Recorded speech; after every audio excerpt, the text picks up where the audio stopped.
Yo, what's up, what's up? Ayan, kumusta mga utol? And then welcome sa video na ito. So ito, dagdagan na naman natin ng inyong mga kaalaman. Kasi ito, ang magiging topic natin sa video na ito ay mabisang teknik para mapraning yung partner mong lalaki. Yes. So ito ngayon, let's say halimbawa sa ngayon is binabaliwala ka na ng partner mo. Yung tipong parang ikaw pa itong napapraning. Nakakaisip sa kanya, lalong-lalo na sa LDR, na which is nangyayari talaga ito na napapraning yung isang tao kapag yung partner mo is nasa malayong lugar or kapag hindi mo siya kasama. Okay? Pero ito ngayon mga utol, ituturo ko sa inyo yung pinakamabisang teknik talaga kung gusto nyo talagang mabibigyan din ng kapraningan yung mga partner ninyong lalaki, na walang ibang papasok sa kanilang isipan kundi ikaw at ikaw. Yung tipong parang mapapraning siya kakaisip sa'yo. Yes? So una sa lahat, syempre kailangan ko talaga is maging matatag ka. Kasi hindi mo ito magagawa utol kung ikaw mismo ay may takot. Na Kuya Kiko, ayaw kong gawin yan. Natatakot ako. Baka mas lalo lang siyang mawala sa akin. So and then, kung ganito ka utol, na mahina ka, may takot kang mawala siya, eh talagang mae-echapwera at saka mae-echapwera ka na lang ng partner mo. Yung tipong parang binabaliwala ka na niya. So gusto mo ba yun? So ito ngayon, para maiba rin or para mabigyan mo rin talaga siya ng palaisipan na kahit paano is mabigyan ka rin niya ng oras na papasok ka sa kanyang isipan. Okay? So ito wag na nating papatagalin pa. Na yung una sa lahat ay less talk. Okay?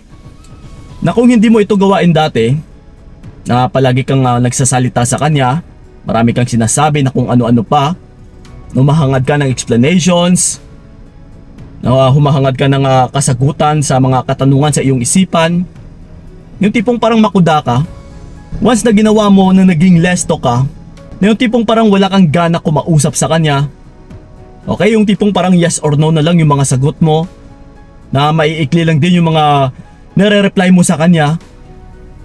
Kasi mapapansin din ito ng lalaki na uy, bakit kaya parang matamlay siya ngayon? Yes. So kung ganito ka utol na hindi niya alam kung ano yung rason, ay talagang mapapraning siya kakaisip kung bakit ka naging ganito. Lalong-lalo na kapag hindi ito yung nakasanayan niya. Okay? So mabisa po ito na paraan talaga na para mapraning yung partner mo. And then yung pangalawa natin is no double chats. Okay? Ang ibig kong sabihin dito, na like for example is nag-message ka sa kanya and then wala pang reply at saka pinasundan mo pa. Ay yung tipong parang pinapaulanan mo siya ng mensahe. Biruin mo utol hindi pa siya naka-reply sa unang mensahe mo and then nagme-message ka na naman. So kagaya lang din ito sa number 1 natin na less talk ka dapat. So kung lagi kang nagdo-double chat or lagi kang nagdo-double text, ay talagang ma-echapwera ka ng partner mo. Kasi parang ikaw pa itong praning So iwasan nyo po kung isang mensahe lang yung binato niya, isang mensahe ka lang din. And then kapag hindi man siya nag-reply is huwag ka munang magpadala ng message or pasundan ng mensahe yung una mong na message. Okay? So yon. And then ito, yung pangatlo natin is no long chats. Yes? Marami akong naranasan or may nakilala rin ako na ganito na yung partner niya is mahaba magmensahe, mag-message. Nakita rin ako sa Facebook na yung mensahe ng babae is napakahaba.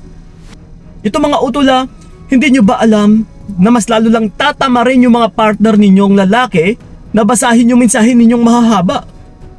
Mas lalo pa nagpapahiwatig dito na ikaw yung obsessed, ikaw yung praning sa kanya. So kung nakasanayan ito ng partner mo na kung mag-message ka is mahahaba and then ito ngayon is maiikli na, yes talagang mapapraning din yung partner mo na uy teka lang, parang nagbago siya, parang kakaiba to ngayon parang wala siyang gana sa akin. Yes. Okay? So yon. And then ito, yung pang-apat natin is huwag mag-reply ka agad. Yes. Always ko rin ito pinapayo sa mga partner ninyo. That's why lalong-lalo na palagi kayong nagme-message and then hindi kayo nire-replyan, isang nagdo-double chat pa kayo. At saka yung tipong parang wala kang ibang binabantayan kundi yung cellphone mo. Naghihintay ka kung kailan siya mag-reach out. So kung hindi siya mag-reach out ngayon, ito na, nangangati na naman yung kamay mo. No, i-message ko nga muna yun. Yes, and then kung mag-message man siya is agad-agad nagre-reply ka. Na pinapakita mo talaga na siya at siya na lang yung binabantayan mo.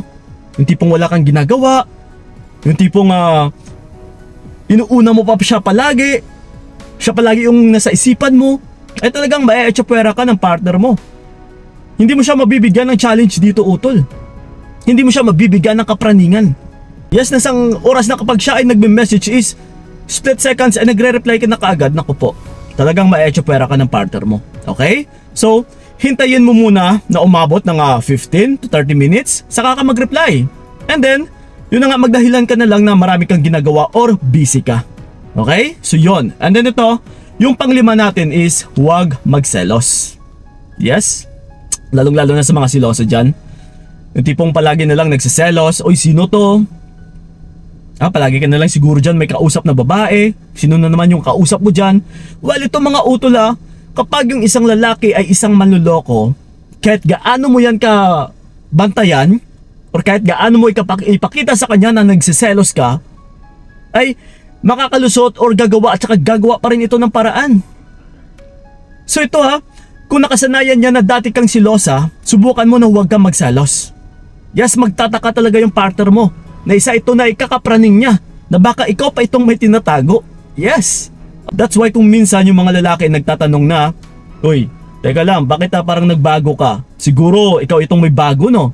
Baka may bago ka ring lalaki dyan, may kinakausap ka na or kung sino man, that's why matapang ka na. So pero again, wag po kayong magpapadala sa ganitong salita ng lalaki dahil minamanipula ka lang, hinuhuli ka lang. So again, tandaan nyo po kung bakit mo ginagawa ito. Dahil kung hindi ka nagsiselos is, mas pinapakita mo, utol, na confident ka sa sarili mo. Hinahayaan mo lang siya. Yung tipong pinapakita rin natin dito na hindi ka natatakot kapag siya ay mawala. Yes. Okay? So wag na wag ka talagang magselos dahil wala kang makukuha dyan, utol. Okay? So yon. And then ito yung pang-anim natin is fall in love with yourself. Yes. Napaka-importante talaga nito. Na kung mas inuuna mo yung sarili mo, yung buhay mo, yes, yung tipong inaalagaan mo yung sarili mo, minamahal mo yung sarili mo, yung tipong na-obsess ka sa sarili mo, talagang mas lalong mapapraning yung partner mong lalaki. That's why maraming lalaki na nagkakandara pa sa isang babae, na yung babae na ito is kapag mahal na mahal niya yung kanyang sarili. Palagi siya nagpapaganda, palagi siya nagpapasexy, palagi siya nagpapakabisi, mas inuuna niya yung buhay niya, utol. Unlike sa babae na inuuna yung relationship, mas inuuna niya pa yung ibang tao compare sa sarili mo. Kasi kung ano yung pinapakita natin, is ganun din yung gagawin ng ibang tao sa atin. So kung pinapakita mo na mahal mo yung sarili mo, ay yun at yun din ang gagawin ng partner mo sa'yo. Okay? So yun. And then ito, yung pang-pito natin is improve yourself. Yes. Paano ba mapapraning yung partner mong lalaki kung ikaw mismo ay hinahayaan mo lang or nilolosyang mo yung sarili mo? Yung tipong hindi ka bumabangon, yung tipong hindi ka naghahanap ng sarili mong source of income, yung hindi ka na nagbabanat ng buto, yung tipong naghihintay or na nakadepende ka na lang sa partner mo. At saka yung tipong parang hinahayaan mo na lang din yung sarili mo. Nakokontento ka na kung ano yung meron sa'yo ngayon. Yes. So hindi mo mabibigyan ng kapraningan yung lalaki sa ganitong pamamaraan. Kung gusto mo talagang mapraning yung isang lalaki, utol, ay i-improve mo pa ang iyong sarili, utol. Huwag kang tumigil dyan. Dahil kapag nakikita ito ng partner mo na nag-grind ka para sa sarili mo, na marami kang binabago, marami kang ina-achieve, yes, para sa self mo, ay talagang mapapraning yung partner mong lalaki. Okay?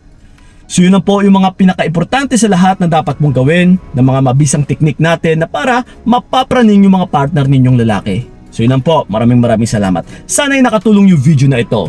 So yun po God bless and babush! Binigay ko lahat para wala kang masabi, kaya nga hindi